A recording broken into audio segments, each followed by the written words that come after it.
Okay, so here I have a little bit of a melodic dubstep track that is entirely made in GarageBand. I'll show you. This is just the grand piano. I mean, I'm sure you probably want to hear it first. I would if I were you. So here that goes.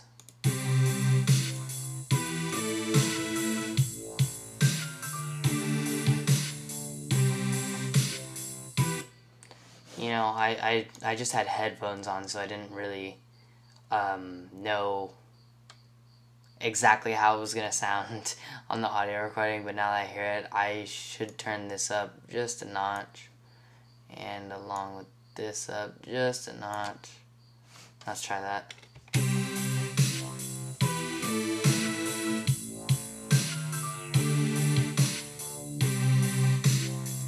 It's obviously not the best, but this is completely in GarageBand, you know, nothing else. Like, I'm not even playing around now. I'll show you the thing. There's no little presets, manual, did it all. Pretty much, it's actually just the sub bass, so you probably might not. Alright, but yeah, did it all. All of them, you know, and I pretty much want to break down how I did that. So I started with the beat. I grabbed my kick. A kick that I thought would be good for this. And of course I'm not going to just use GarageBand drum sets, obviously, you know. So I did download Skepsis Ultimate Sound Pack, or Sample Pack. And, you know, he really helped me a lot in the beginning. But, you know, I feel like I've moved up a little bit more. I'm in FL Studio now, but I thought it'd be fun to go back to GarageBand and just try my hand at it, you know. But anyway, so here's the kick.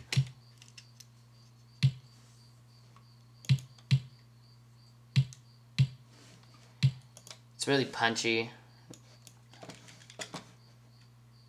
And then I got a snare. Wanted one with a little bit of a tail.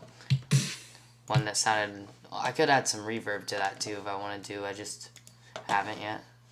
You know, you want something more roomy, I think, for melodic. I don't really listen to melodic. I don't listen to dubstep.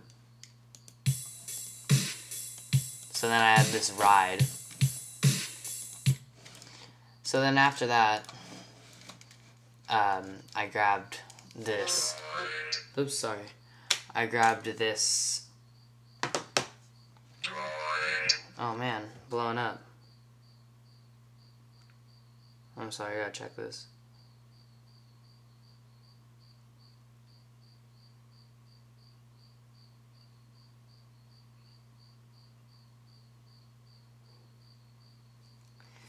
Okay, sorry. So, the first thing I did is I grabbed this cheerful trance,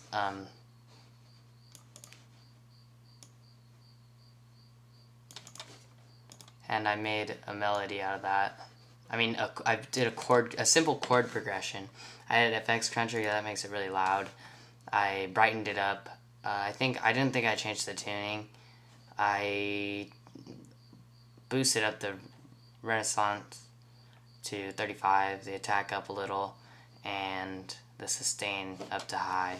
Or actually, that was already like that. But so I made this.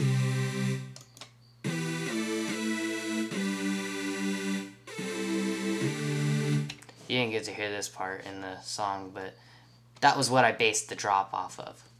So then after I did that, you know, I didn't actually do the sub verse. I did the sub last. Obviously, I dragged and dropped it down. So after I did that, I cut it up into pieces that I thought would sound good. And that was right here. And I figured where I'd put... I thought of where I'd put the bass. So that's how I cut it up. And then that was that. And then I made the first bass, which was this one.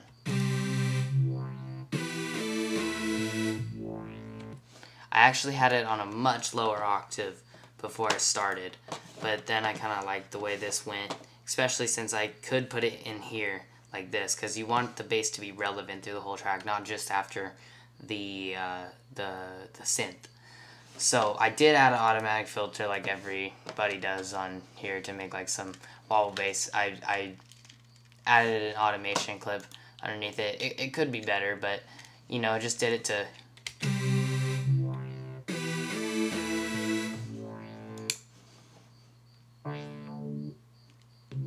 So, you know, that's just that right there. But, yeah, no.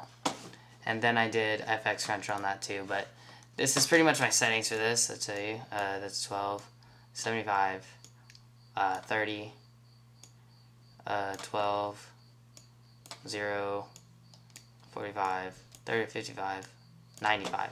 And this was on the trance bass. I did this one on the trance bass too. I pretty much duplicated this track and then changed it a lot. Another automation filter on there, but so here's the things for this. This is 85, 40, 10, 8, 58, 100%, or 127, and 100. And it's still really bright to me, but you know, that's just how I listen to it again. So then the next thing I did was I added actually the bass, the sub.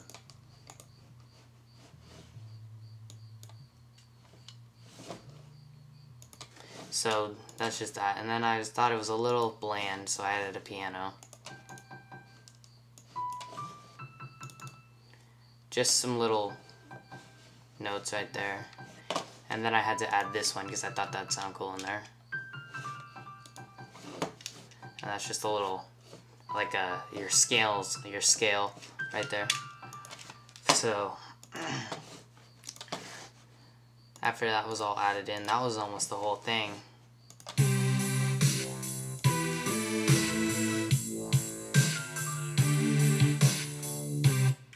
Now all you need is some vocals that'll really punch it up, you know. But the grand piano, I did put the volume on high and the volume really low down here, just because I needed to hear it. This whole track's pretty loud. I set the tempo at 144 instead of 140 like everybody. And that's pretty much the breakdown of this little drop. And, you know, just wanted to share that with you guys because I thought it'd be pretty fun. And I think that's it.